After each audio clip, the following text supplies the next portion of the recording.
Vamos lá, meus irmãos, vamos lá. Começando aqui nossa 9ª aula de introdução ao Antigo Testamento 1. Já oramos como é costume. Mais uma vez, boa noite, graça e paz.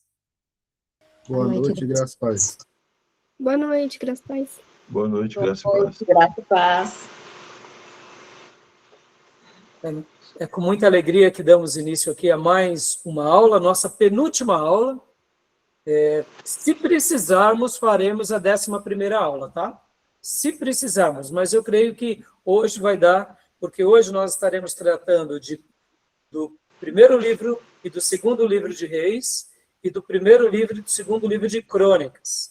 E na 10ª aula, que será a próxima, falaremos de Esdras, Neemias e Esther, e assim fechamos Introdução ao Antigo Testamento 1, que é o Pentateuco e os livros históricos, assim chamados livros históricos, e depois teremos a prova, avaliação de vocês, e vamos para a Introdução ao Antigo Testamento 2, que é o restante do Antigo Testamento, tá bom? Então, meus irmãos, hoje a gente vai trabalhar nesses livros, eu estou muito empolgado, porque eu preparei aqui um material muito, muito bom, para que a gente possa estar trabalhando, né? Como é costume, eu gosto de mostrar aqui o nosso livro-texto, que é do Walter Júnior, Panorama do Antigo Testamento, e temos trabalhado também com outros livros, que eu vou estar, inclusive, aqui, fazendo alguns apontamentos aqui em classe. Mas, hoje a gente vai para esses livros de Reis e Crônicas, e eu não tenho dúvida que vai ser muito legal.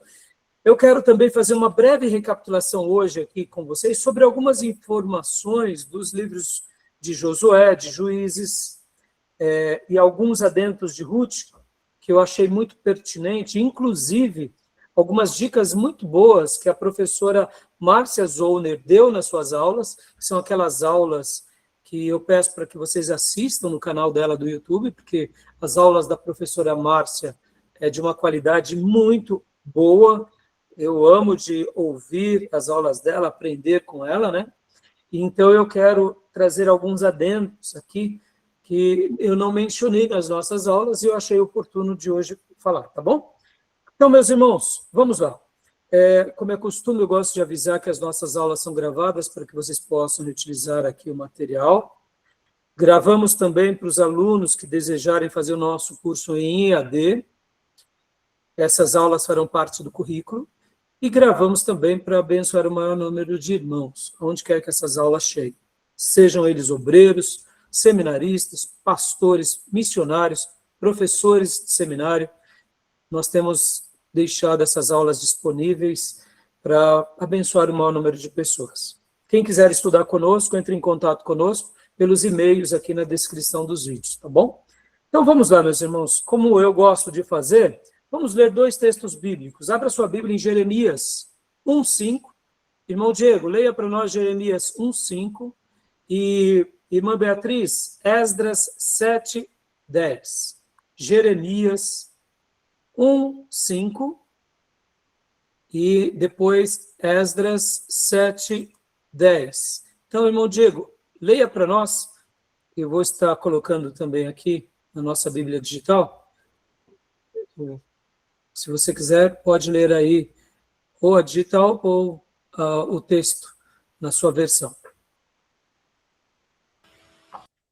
Eu o conheci antes de formá-lo, no ventre de sua mãe. Antes de você nascer, eu o separei e o nomeei para ser profeta entre as nações. Aleluia. Que texto lindíssimo, não, meus irmãos? Mas eu vou pedir uma gentileza também para o meu irmão. Leia aqui também do versículo 1 ao 4. Eu quis destacar aqui o chamado e a vocação ao profetismo desse que conhecemos como profeta chorão. Mas olha, irmãos, eu particularmente tenho um carinho extraordinário por Jeremias. Leia aqui 1 ao 4 para nós. Pode ler na sua versão, Diego, por gentileza. Estas são as palavras de Jeremias, filho de Uquias, um dos sacerdotes da cidade de Anadote, na terra de Benjamim.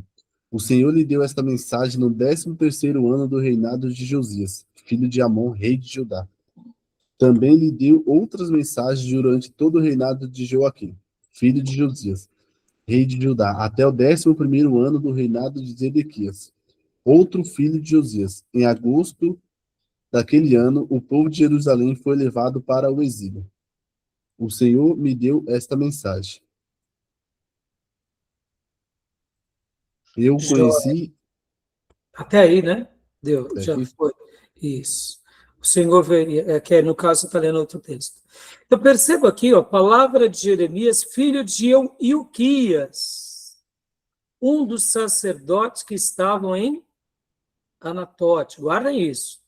Jeremias, ele é de uma linhagem sacerdotal, tá bom? Guarda essa informação aqui, é importantíssimo.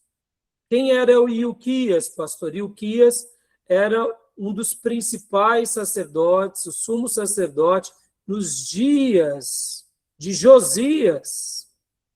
Ou seja, o papai de Jeremias era um figurão de Israel. Que tipo de figurão? Aquele pelo qual o avivamento vem sobre a nação junto com o rei, junto com os sacerdotes na tribo de Judá. Então, Jeremias nasce nesse contexto, mas em algum momento, enquanto ele ainda era jovem, Deus veio até ele e o separa, não só para o sacerdócio, mas principalmente ao profetismo. Deus levanta ele agora como profeta. E vocês vão ver aqui no restante desse capítulo, né, pode ver, que o próprio Jeremias diz, então disse eu, Senhor Deus, eis que não sei falar, porque ainda sou um menino. Mas o Senhor me respondeu, não digas, eu sou um menino. Porque a todos a quem eu te enviar, irás. E tudo quanto te mandar, dirás. E aí, né, a gente já conhece um pouco da história. Aleluia. Então, mas guarda isso, porque hoje nós vamos falar do primeiro livro de Reis, segundo livro de Reis, e vocês vão ver a importância de Jeremias. Tá bom, meus irmãos? Tudo bem? Então, vamos agora para o segundo texto, que é Esdras, capítulo de número 10. Livros de Esdras, capítulo de número 10. Esdras 10. Versículo de número... Ou melhor, Esdras 7:10. Esdras 7:10. Beatriz, por gentileza, filha, leia para nós. Esdras havia dedicado a sua vida a estudar e a praticar a lei do Senhor e a ensinar todos os seus mandamentos ao povo de Israel. Glória a Deus. Presta bastante atenção, meus irmãos. Que texto lindo é esse. Esse que é chamado de escriba de Israel. Guardem. O escribismo não é de todo uma arte condenada. Pelo contrário, Esdras era um escriba. Ele era uma pessoa importantíssima no povo de Deus e nos seus dias. E hoje a gente vai aprender aqui o quanto Esdras também foi importante para a história do povo de Deus. Por que eu estou falando sobre o escribismo aprovado por Deus? É bem simples, porque nos dias de Jesus tínhamos os fariseus, tínhamos os saduceus e tínhamos os escribas.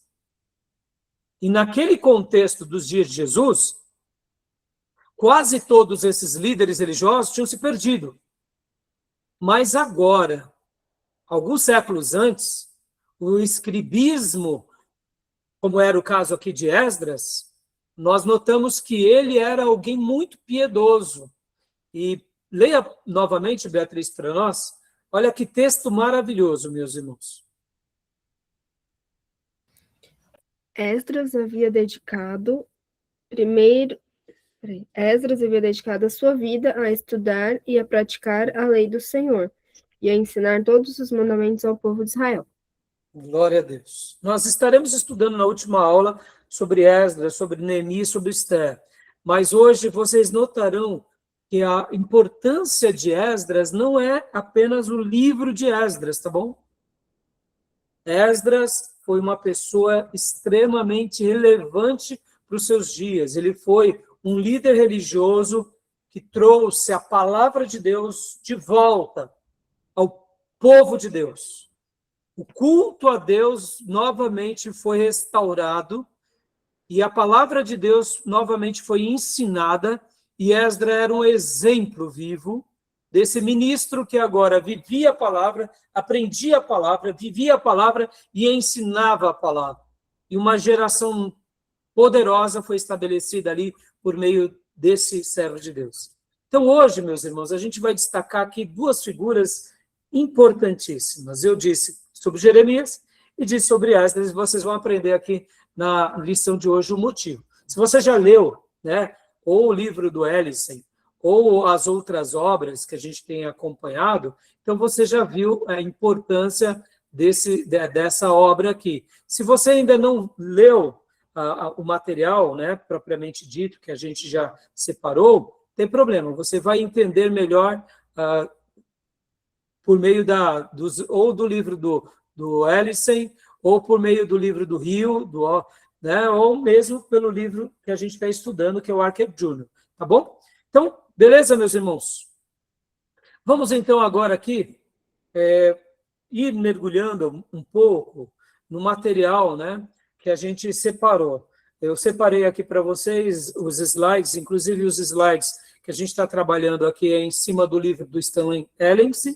Eu vou trabalhar hoje com eles, mas lembra pouco que eu falei para vocês que eu queria mostrar para vocês algumas coisas sobre a última aula, né, que a gente até acabou compartilhando, e eu quero agora mostrar para vocês aqui algumas outras coisas importantes, que são alguns comentários sobre os livros de Juízes e os livros, inclusive, também os livros de Josué, tá bom? Mas deixa eu falar aqui, eu vou ir de trás para frente, tá, meus irmãos? Na última aula, estão vendo aí esse slide? Na última aula falamos sobre o livro de Ruth, falamos sobre o livro de Juízes. Lembra que eu mencionei na última aula que tinha um problema de datação, não se sabia quando exatamente eram, né, a data que foi escrito o livro de Ruth? Lembram disso? Ou era 1100, ou era uma outra data, né? Então, por que eu estou falando isso com vocês, meus irmãos? Porque eu estive pensando, né? Vocês já devem ter visto, por exemplo, irmãos, sobre a questão, como é chamada, né? Do êxodo um pouco mais tardio, né? Como que é chamado? O êxodo tardio. Então, o que acontece com o êxodo tardio? O êxodo tardio, ele é bem curioso, porque o que acontece? O êxodo tardio, deixa eu compartilhar esse outro mapa aqui para vocês. Olha só, lembra, ó? Na última aula nós falamos sobre isso. Se o livro de Ruth foi escrito aqui por volta do ano 1100, ou foi 1340, tem uma janela aqui que a gente fica na dúvida por causa dessas questões das genealogias. Mas enquanto eu fazia as minhas lições de casa e refletia, eu pensei em algo e eu fui estudar, e eu, analisando aqui algumas fontes, eu também queria passar para vocês, porque eu acho que essa informação é muito interessante. O que acontece, irmãos? Olha só. Existem algumas possibilidades, tá? Algumas possibilidades. Quais são essas possibilidades? As possibilidades também da questão da datação. Como assim? Se o êxodo foi por volta de 1450, como a gente, né, muitos admitem, que o êxodo se dá por volta ali de 1450, deixa eu até colocar aqui esse gráfico aqui, vai. Ó, esse gráfico aqui. Se o êxodo se dá aqui por volta de 1270, ó, ou ele está aqui por 1450. Nós temos considerado que o êxodo se deu aqui por volta dessa data, de 1450. Agora, não tem essa outra datação, que é chamada o êxodo tardio, que seria 1270 depois de Cristo, tá vendo? Vou explicar agora para vocês vão entender onde eu quero chegar. Se realmente essa data estiver certa, meus irmãos, se o êxodo se deu aqui por volta disso, que sobre Abraão nós não temos muita dúvida. A grande dúvida nossa, que sempre fica, é a data do êxodo. Se foi 1450 ou se foi aqui por volta de 1270. Se realmente o êxodo se dá nessa data, é bem provável que a história de Juízes aqui, olha só, essa história de Juízes, ao invés de ela começar naquela outra data, por volta de 1400, e aí tem 300 anos de história, ou 350, é bem provável também que esse período dos Juízes não durou 350 anos. Há uma corrente, e aí onde eu mandei para vocês já no grupo, quero passar rapidamente aqui, há uma corrente que estuda baseando-se nas descobertas arqueológicas. Então, o que eu quero dizer com isso? Se realmente o êxodo for nessa data de 1270, e o período de Juízes for por volta aqui, a gente subtrai 40 anos, então 1230, né? O que acontece?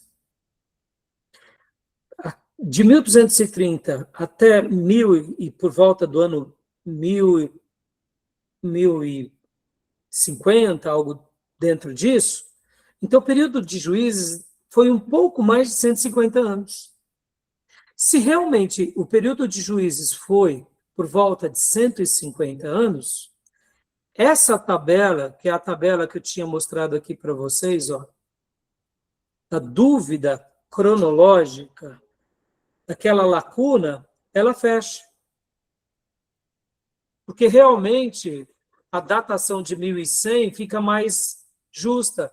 E essa questão da cronologia fica mais enxuta, ou seja, por que eu estou fazendo esse comentário aqui com vocês hoje? Eu não estou querendo trazer dúvida, tá, meus irmãos? Eu estou querendo trazer as discussões para enriquecer vocês sobre essa questão da datação dos livros. Porque, irmãos, muda para nós alguma coisa em o êxodo ter sido aqui por volta dessa data, 1270 ou 1450? Muda alguma coisa para nós? Não. Por acaso tem alguma menção na Bíblia sobre a data? Não tem. O que nós devemos considerar é o fato.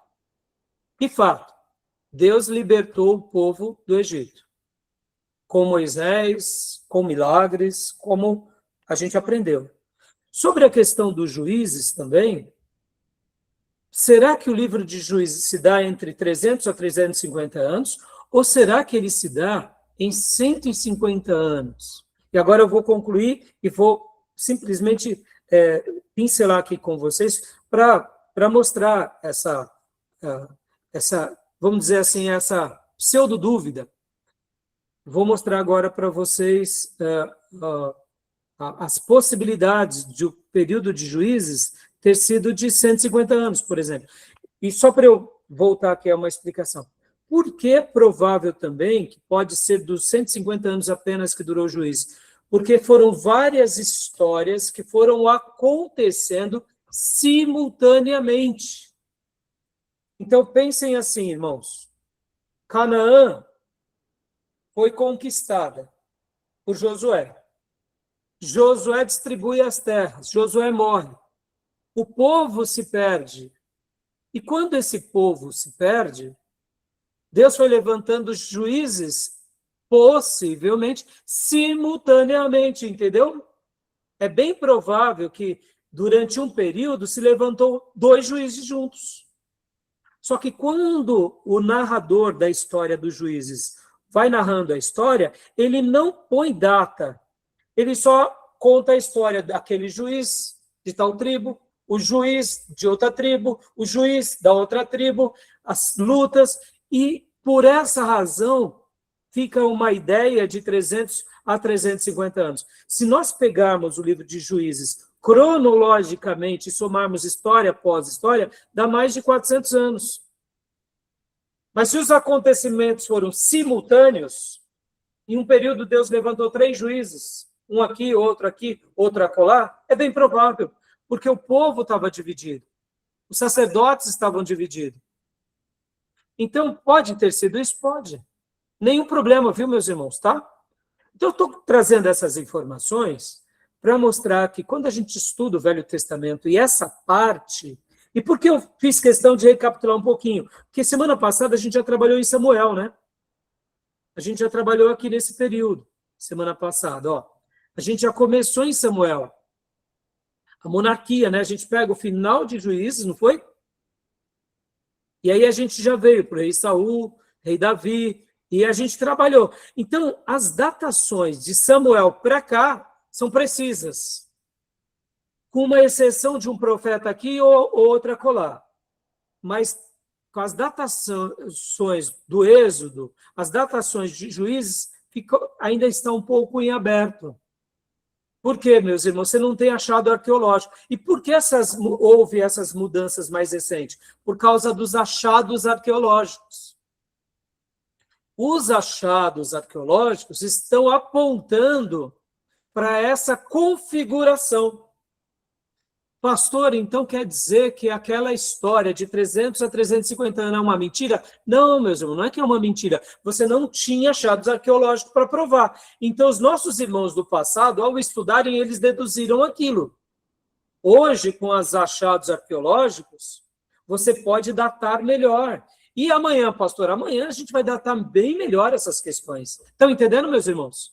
E lembrando que 50, 100 anos não é nada na história, tá? É como se fosse um dia de história, tá?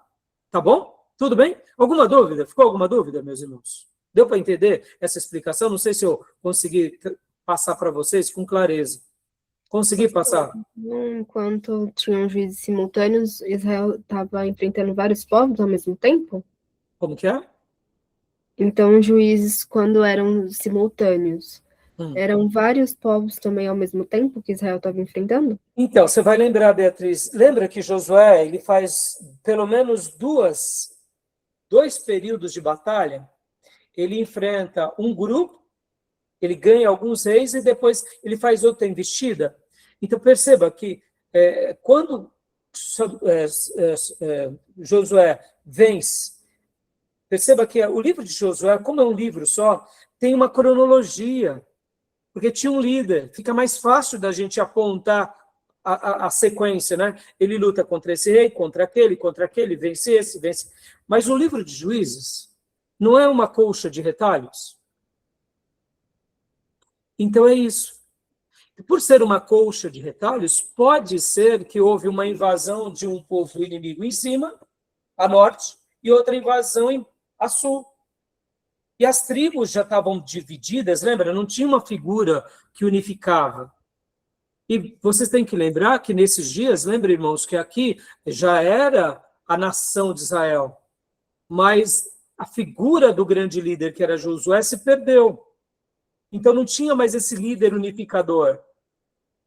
Então, muitas vezes, é bem provável que 2 juízes foram quase que simultâneos. Entendeu? Então, as invasões, as conquistas inimigas foram simultâneas. Pode ter sido isso, entendeu, Fia? Foi essa a sua pergunta, né? Você tinha feito essa pergunta, eu respondi toda, ou está faltando alguma coisa? Não, é isso mesmo. Então, é bem provável, entendeu? Inclusive, deixa eu mostrar aqui para vocês, olha só que interessante, ó. A professora Márcia, inclusive, olha, deixa eu compartilhar essa informação de Josué aqui, só para vocês terem uma ideia, irmãos. Olha só. Nas aulas dela, ela compartilha isso daqui, ó, que é a teoria da instalação pacífica. O que foi exatamente isso? Foi quando realmente todo o país de Israel foi conquistado, ou melhor, Canaã foi conquistada. Nós temos como base, na nossa leitura ortodoxa, que realmente a teoria da instalação pacífica se deu, como está ali no livro de Josué. Mas há discussões de outros pensadores e de outros estudiosos que as conquistas de Josué não foram de uma instalação Desculpa, irmãos. Aqui, eu peguei o gráfico, deixa eu ver aqui. Aqui. Isso. Aliás, desculpa, eu peguei um outro material, não é isso, não. Eu já vou abrir aqui para vocês, é um outro arquivo. Deixa eu só achar onde ele está agora. Então, o que acontece? A professora Márcia, ela vai compartilhar o seguinte, que há as teorias das conquistas como nós conhecemos, né?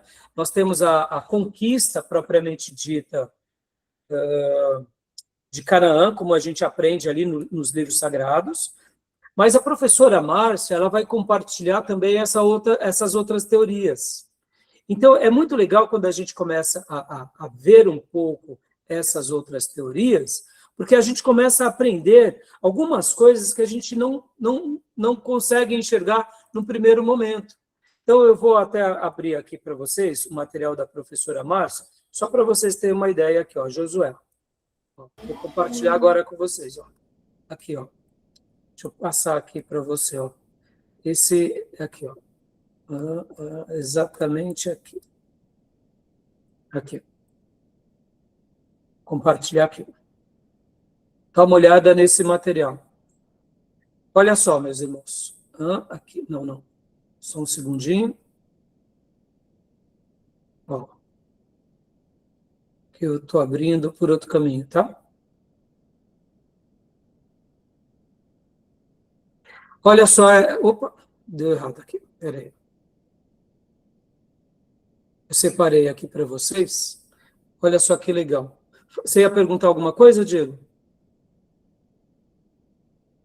Não, pastor, não. Aqui, deixa eu só mostrar essa parte aqui para vocês. Teoria da conquista, é essa daqui. Eu tinha pego o gráfico anterior, essa daí é a teoria da conquista. Isso. Desculpa ter demorado, irmãos, porque são várias páginas aqui que eu vou abrindo, né? A teoria da conquista, tá vendo? O que nós acreditamos é na teoria da conquista. Ou seja, como está na Bíblia, né? Como está na Bíblia. Nós não temos dificuldade. Esse material eu peguei com o professor Fabiano, que ele tinha pego esse material do professor Paulo Pescador, que ele tinha enviado para o professor Fabiano. E esse material todo, eu estou dando a fonte aqui, é da professora Márcia Zoner, tá?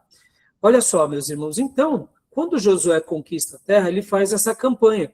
Ele conquista a parte sul e depois, né, a parte norte. Então, perceba, ele vai conquistando todo o Canaã. Então, o que acontece aqui? A teoria da conquista é a nossa, é a mais tradicional. Só que existe também essas outras duas teorias. É a teoria da instalação pacífica e a teoria da revolta. Ou seja, aqui esses dois defensores, eles vão trazer outras abordagens sobre a conquista do livro de Josué, tá bom? Pastor Raí, aí, isso daqui serve como material de ensino, de pesquisa para vocês, tá, meus irmãos? Para que vocês se aprimorem mais sobre essa questão.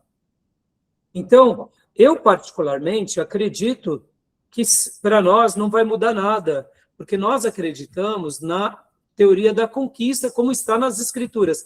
Agora, e essas outras duas teorias, que é a teoria da instalação pacífica, defendida aqui por Albert Hall, e José Alberto Sonho e outros, eles vão trazer aqui relatos mostrando que essas terras de Canaã foram sendo conquistadas porque havia ali um espaço vazio naquelas cidades-estados. Essa é a teoria da instalação pacífica. E essa outra teoria da revolta vai dar uma ideia também que é defendida aqui por George Mendel, em outros nesses artigos aqui publicados, vai mostrar o seguinte, que os povos ali cananeus, eles estavam insatisfeitos com as cidades-estados, então eles se unem aos hebreus e criam uma revolta. Percebam, pastor, então, por que o senhor está mencionando esses dois adentos aqui? Porque essas discussões são discussões que vão ganhando peso na academia e muitas pessoas vão dando ouvidos, tá bom? Para isso. Mas eu só estou passando aqui para vocês, caso vocês queiram saber mais sobre isso, e caso vocês queiram estudar mais sobre isso, inclusive a professora Márcia, ela faz menção para que nós compremos essa obra aqui, ó, As Tribos de Javé, que inclusive é das edições paulinas, que é um estudo muito denso sobre essas discussões.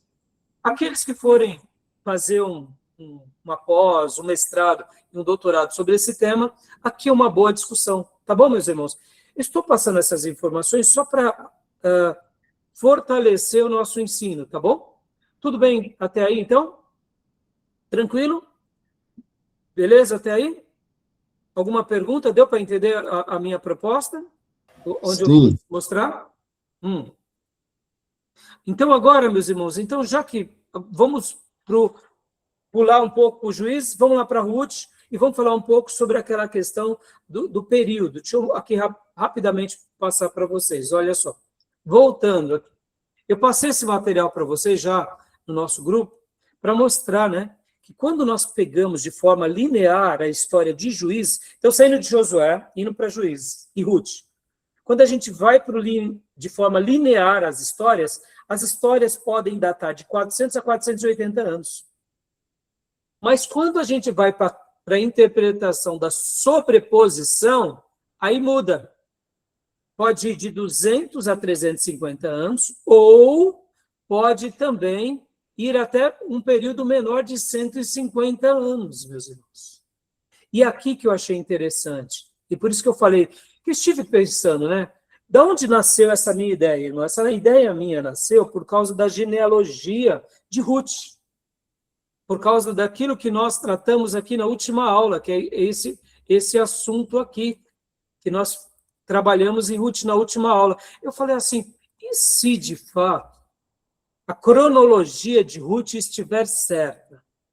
Se de fato a cronologia de Ruth estiver certa, essa especulação dos juízes aqui, que dão por volta de 350 anos, você vai ter aqui por volta de 150 anos.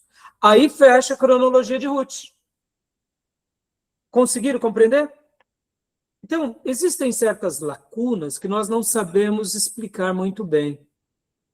E é bem provável que isso tenha acontecido. Então, eu passei para vocês esse material, como eu mencionei há pouco aqui, né? E eu quero que vocês depois apreciem o período de 150 anos, que é um consenso arqueológico, meus irmãos. E aqui eu achei muito interessante.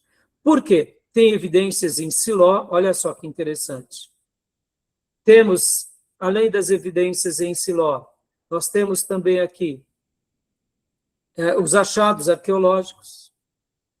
Então, aqui é uma discussão bem interessante, tá? Então, eu falei assim, eu vou trabalhar com essa ideia com os meus irmãos, porque, de repente, pode ter a ver. Essa discussão pode ser uma discussão muito plausível. Ou seja, essa discussão, ela até pode trazer para nós um esclarecimento melhor sobre a data do Êxodo, tá bom? Que é aquilo que eu falei para vocês há pouco, né? Quando eu trouxe aqui essa questão do mapa. Tá bom, meus irmãos? Eu sei que isso tudo aqui pode parecer muito confuso num primeiro momento, meus irmãos, mas não se assustem, tá? Não estão ficando assustados não, né? Tá dando para entender? Deu para compreender onde eu quis chegar?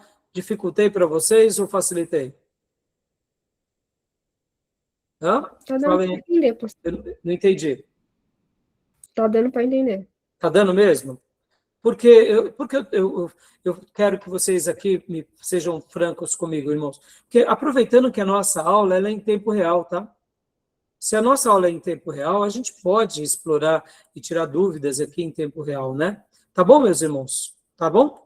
Então, beleza, meus irmãos? Então, vamos lá. Vamos lá para o livro agora de Reis, tá bom? Vamos para o livro de Reis.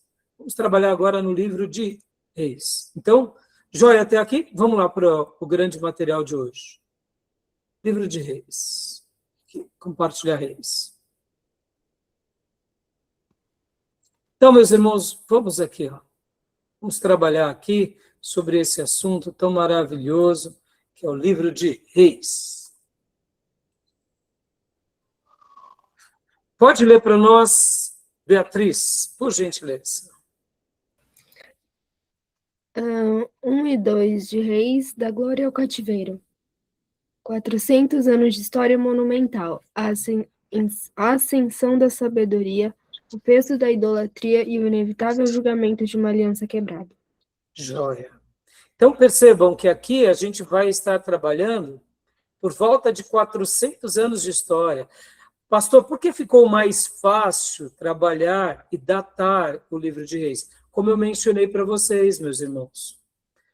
Quando a gente pega, por exemplo, deixa eu mostrar aqui esse outro mapa aqui para vocês. Ó. Nós temos esse mapa, que são os reis de Judá e Israel.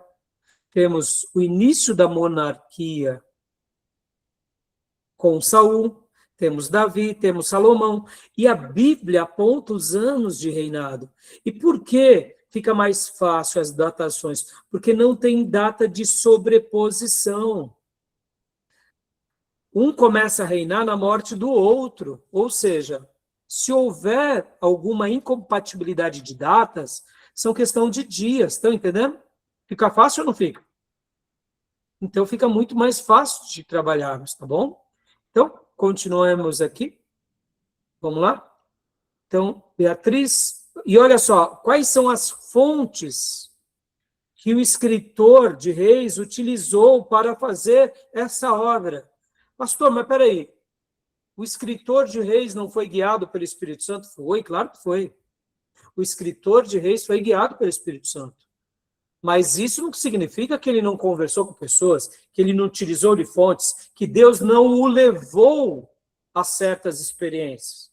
Meus irmãos, ó, não tentem viver uma espiritualidade, sabe, transcendente, sem ter o pé no chão, tá? A verdadeira espiritualidade, ela tem tudo a ver com uma humanidade nossa elevada, com uma inteligência que é consagrada a Deus, ou seja, ela está a serviço de Deus. Então, não desassocie, tá? Achando que a inteligência é coisa dos homens e que a espiritualidade é uma coisa do espírito que não tem nada a ver com a mente. Não, lembrando que nós fomos criados à imagem e semelhança de Deus. Deus é espírito. A nossa inteligência vem de Deus. Então, aqui o escritor de Reis, o primeiro livro de Reis, o segundo livro de Reis, o Espírito Santo o conduz, ou guia. E ele se fundamenta em bases, em textos históricos, para mostrar que realmente, olha o que Deus fez entre nós. E aqui, como um profeta, ele escreve essa obra. Então, leia para nós, Beatriz, por gentileza, né? Essa outra porção. Anatomia dos arquivos históricos. Livros justos, sucessos de Salomão, Crônicas dos Reis, Israel e Judá, registros de profetas, Isaías, Natã, Gade e Ido. Ou seja, guardem isso. Então, foi consultado essas obras. Pastor, mas essas obras, elas existiam? Claro que existiam, meus irmãos. Aqui a nação, mais uma vez, deixa eu mostrar esse outro gráfico aqui para vocês novamente. Ó, pegando aqui o mapa do André Daniel Henke. Eu gosto demais da tabela cronológica dele. Lembrando, a gente está aqui, nessa parte final. Olha só que legal. E dentro dessa compreensão aqui, aumentando um pouco só para... Aqui já está a monarquia de Israel, meus irmãos. Então, a monarquia ela é estabelecida. Então, está tendo a monarquia de Israel. E olha o que está tendo aqui, paralelamente à monarquia de Israel. O Império Assírio. Acontecimentos históricos. Ou seja, as datações aqui eram mais claras. E se você tem uma monarquia, você tem um arquivo, você tem registros, você tem documentos, você tem um tesouro, você tem toda uma economia que gira ali ao redor desse reino. Tá bom, meus irmãos? Percebam? Então, por isso que agora Jeremias, né, já antecipando para vocês, quando ele vai escrever essa obra, ele usa essas fontes. Tá bom? Tudo bem? Tranquilo? Então, leia para nós, Fia, por gentileza, o autor do livro de Reis. Autoria, tradicionalmente atribuída a Jeremias, auxiliado por seu secretário Baruque. Escrito sobre a perspectiva profética durante o exílio. Então, está tendo exílio. Jeremias sobrevive. O que Jeremias está fazendo agora no período de exílio? O que faz um pastor mestre, meus irmãos? Escreve, estuda. Para quê? Para ensinar o povo de Deus. Porque quem não conhece a sua história está fadado à derrota. Jeremias tinha uma história que começa com Abraão, com os patriarcas, depois vem com Moisés e com a lei, e depois vem com os conquistadores de Canaã, e agora começa a monarquia. E ele é fruto de uma linhagem sacerdotal. Deus o separa como profeta. Ele está vendo o seu povo castigado no cativeiro babilônico.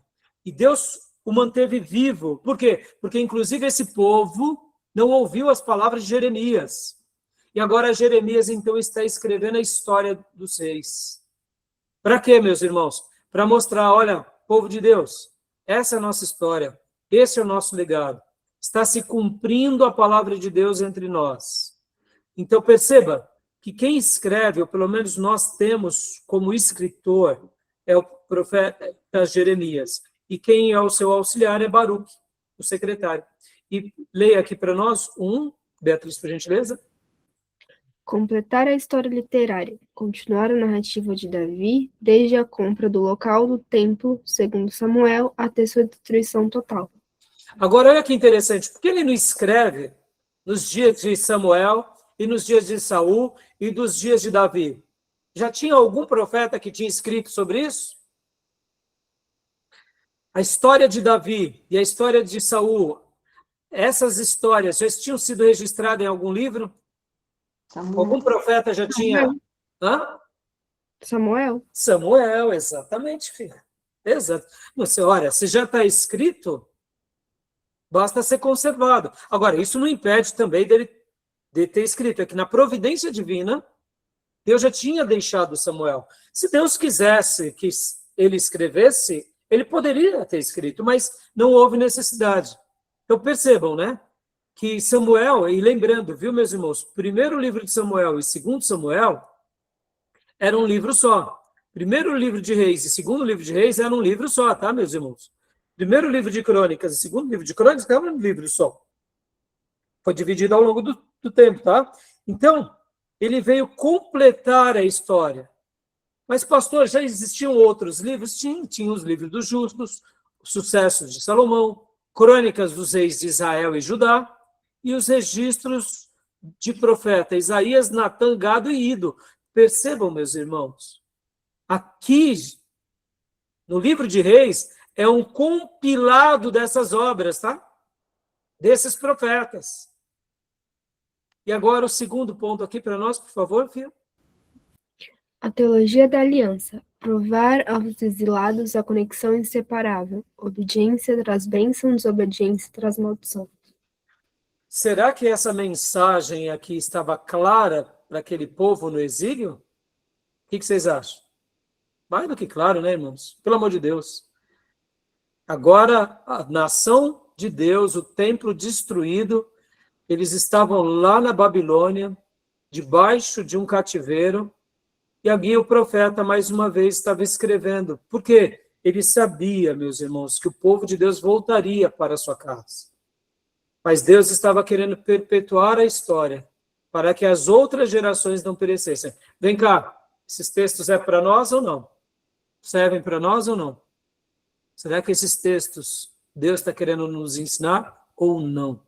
Interessante, não? Tá bom? Então, continuemos aqui. Leia para nós agora, irmão Diego, por gentileza. Obrigado, viu, Beatriz?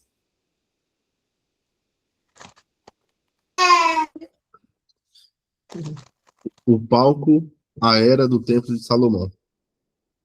Contexto 970 a.C. a 560 a.C.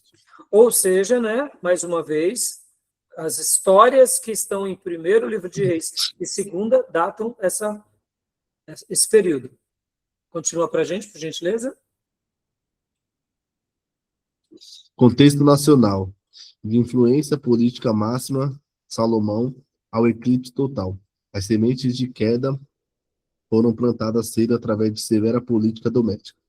Ou seja, aqui começa, né, o poderio imenso de Salomão e a sua queda, seu rompimento. Porque não foi apenas a questão da política doméstica, mas foi principalmente a questão religiosa, mas também a questão da política, porque se tornou um reinado um pouco bem opressor, onde os mais pobres estavam tendo que trabalhar muito para sustentar o reino, né? Mas não foi apenas isso. O contexto religioso foi principal, né? Aqui, pois, o segundo, Diego, por gentileza. Contexto internacional. Nenhum grande império mundial ao início. A Síria e a Babilônia só ascendem em poder em proporção direta à deteriorização espiritual de Israel. Ou seja, meus irmãos, Israel aqui estava num momento bem significativo. Ele não tinha uma oposição direta. Você pode ver que naquele mapa que eu passei há pouco para vocês, a Síria já estava aqui com o seu império. Mas Israel, no primeiro momento aqui, logo no início da monarquia, e com Salomão, não estava sofrendo ainda uma opressão generalizada. Nós temos que lembrar, como já aprendemos nessas aulas, que Israel era um grande corredor, do Egito para a Mesopotâmia. Mas, de uma forma direta ou indireta, nesse período eles estavam tendo, vamos dizer assim, certas regalias, tá bom? Então, voltando aqui. E o contexto religioso? Contexto religioso. O templo marca o apogeu, logo substituído por altares pagãos, culto aos bezerros de ouro, Jeroboão e culto a Baal, Acabe e Jezabel. Meus irmãos, aqui é uma das coisas que mais nos dá medo. Salomão, com todo o seu poderio, se desvia do Deus de Israel. Ele, infelizmente, teve um período de queda horroroso. No seu início de ministério e de reinado foi maravilhoso, mas depois a soberba o dominou. E aqui fica uma mensagem. A gente tem que tomar muito cuidado quando Deus nos exalta. Salomão é o grande estereótipo de alguém que não soube vigiar nos momentos bons, tá bom? A grandeza e as sementes da ruína. Leia para nós agora, irmã Sônia, por gentileza. Sabedoria sem paralelo. Autor de Provérbios, Eclesiastes e Cantares. Paz inédita. Aplaudido globalmente, reinou com esplendor prometido à linhagem de Davi. Princípio teocrático. Demonstrou a intenção de Deus em abençoar um povo guiado por ele. Então, num primeiro momento, foi realmente maravilhoso. Aquilo que Davi tinha conquistado, ele consegue melhorar. Mas, em algum momento, a soberba, a vaidade, domina aquele que era sábio e ungido. E aí ele se perde. Por quê? Olha só, pode ler aqui para nós, irmã, por gentileza. Alerta estratégico. O paradoxo de Salomão. Ele deixou de praticar o que proclamou suas alianças conciliatórias, esposas pagãs, trouxeram a idolatria e sua severa política doméstica, impostos pesados, gerou a inquietação nacional que destruiria o reino. Ou seja, perceba que foi aqui uma combinação de coisas negativas, começando com a questão de agradar as outras nações pelos quais ele tinha se unido, porque aqui ele se une em casamento, vocês têm que se lembrar que ele tinha 1000 esposas entre concubinas e, de fato, esposas, que era uma demonstração de poder, Mas para agradar não só as suas esposas, mas os seus reinos e as suas culturas, ele começa a praticar cultos aonde não deveria. E aí veio a queda. Unido também, né, a política doméstica de impostos pesados. Foi um terrível acontecimento, né? E aqui, meus irmãos, o templo, né, aqui é um desenho bem interessante, né? É uma maravilha do mundo antigo. Olha só, foi feita uma avaliação, um valor estimado pela Sociedade de Arquitetos em Illinois avaliou que o ouro a 35 a onça, né? Possivelmente o templo estaria avaliado em dinheiros de hoje em 87 bilhões de dólares. Por quê? Porque era de ouro puro, alguns objetos eram de ouro puro, e o santuário, paredes e assoalhos totalmente revestidos, financiados pela arrecadação prévia de Davi, ou seja, o próprio Davi doou muito, né, com relação, doou uma quantidade muito grande de prata e ouro dele próprio, mas, ao mesmo tempo, também, todo Israel tinha doado também recursos, né? Então, a construção, inclusive, foi maravilhosa, né? Foi uma construção silenciosa, a gente vê isso nos livros, foi erguido sem o som de marteladas ou ferramentas de ferro no local, 1 Reis 6:7. Vocês verão que ali foi uma montagem praticamente todinha encaixada, ou seja, uma obra de arquitetura e de engenharia brilhante, e o propósito maior era refletir a glória e a grandeza de Deus de Israel de forma visível para todas as nações da terra. Então, assim, foi esplendoroso, mas a gente sabe também que esse reino que foi esplendoroso, ele acabou vindo ao colapso. Ou seja, o Reino Unido duraria pouco tempo, porque agora vem um colapso rápido. E por que o reino se dividiu? Leia para nós, Tomé.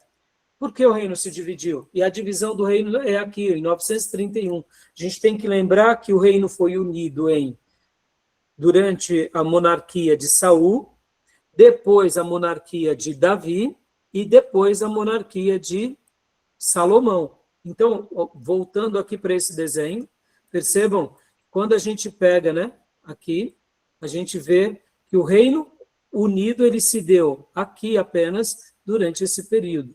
Reinos de Saul, reino de Davi e reinado de Salomão, tá bom? E aí aqui vem a divisão por volta do ano de 930.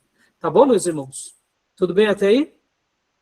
Então, lembrando que cada um desses reis reinaram por pouco mais de 40 anos, né? Tá bom? Então, por gentileza, irmão, tome a leia para nós, por gentileza.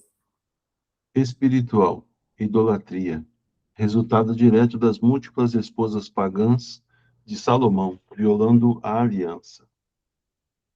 Político, rivalidade histórica, tensão crônica entre Efraim, tribo de Jeroboão, e Judá, tribo de Roboão.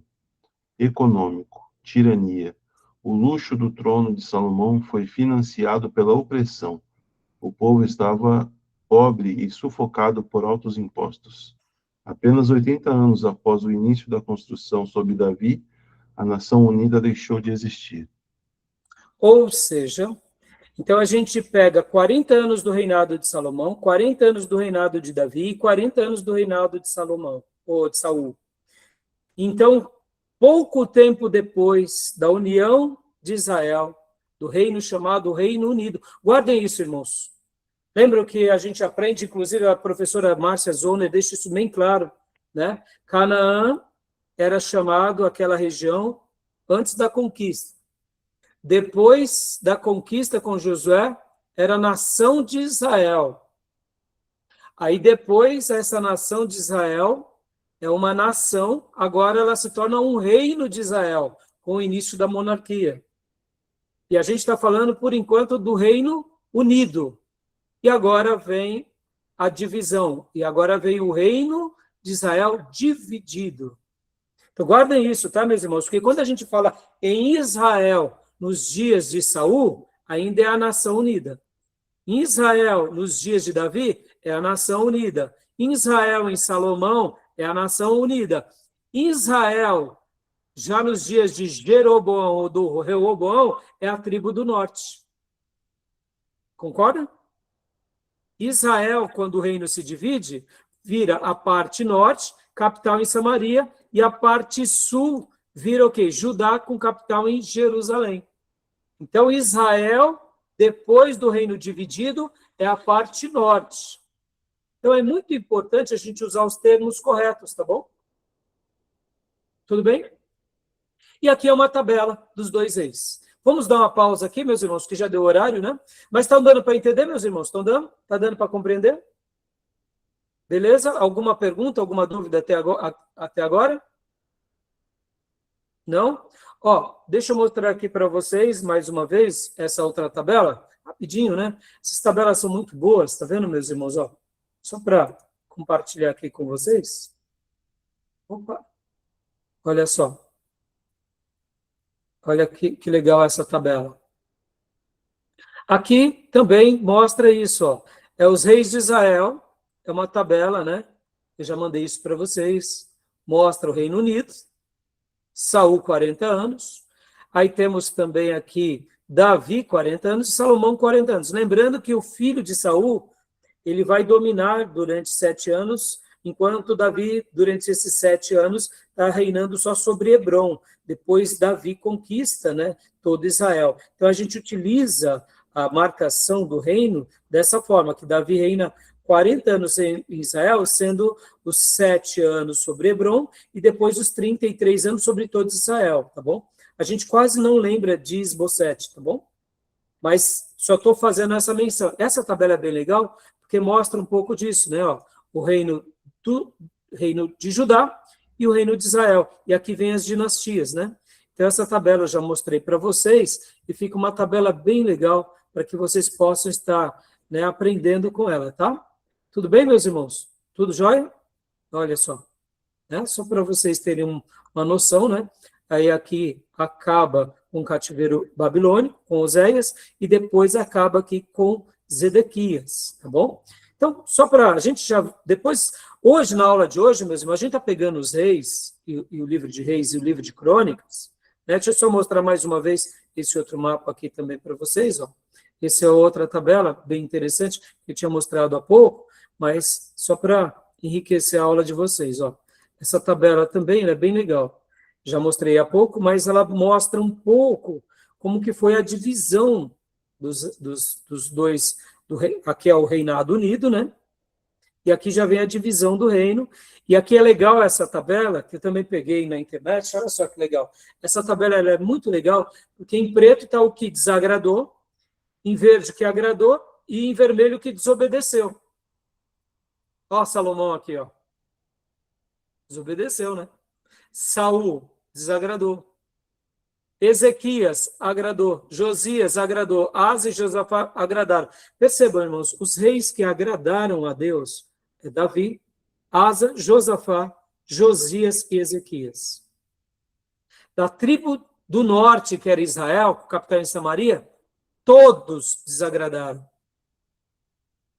E da tribo de Judá, alguns desagradou, muitos desagradaram também, alguns desobedeceu, que é o caso de Uzias, Joás, Jotão, Amazias, e aqui temos outros que, de fato, também desobedeceram, né?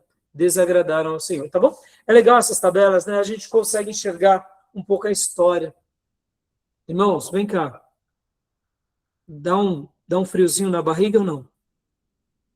Dá ou não? Dá. Receber poder. É Está 20 entendendo, meus reis. irmãos? Hã? É 20 reis do Judá e 17 de Israel? Não, aqui, minha irmã, na realidade, a quantidade, agora eu não me lembro o número, a gente já vai ver a quantidade. Aqui são os anos, tá? Ó, os anos, ó, 22 anos. Tem uns aí que um pouquinho, né? Um mês. Isso, 3 meses, 6 meses, né? Tá? Mas já naquela outra tabela, eu acho que eu tenho a quantidade exata, eu não lembro agora de cabeça, mas a gente vai ver isso. Mas quando eu falo assim que dá medo, é isso, irmãos. Sabe o que é? que dá medo é exatamente isso. Quantas são as vezes na nossa vida que a gente quer, né, muitas vezes receber de Deus poder, receber graça, e eu pergunto, será que a gente vai ser fiel? Você entende qual que é a questão? Aqui, ó, Miriam, ó, os meses, né, de cada, e os anos de cada reinado, tá bom?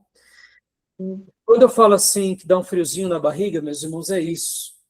É porque muitas vezes a gente quer ser, né, usado por Deus e não tem nenhum problema de querer ser usado.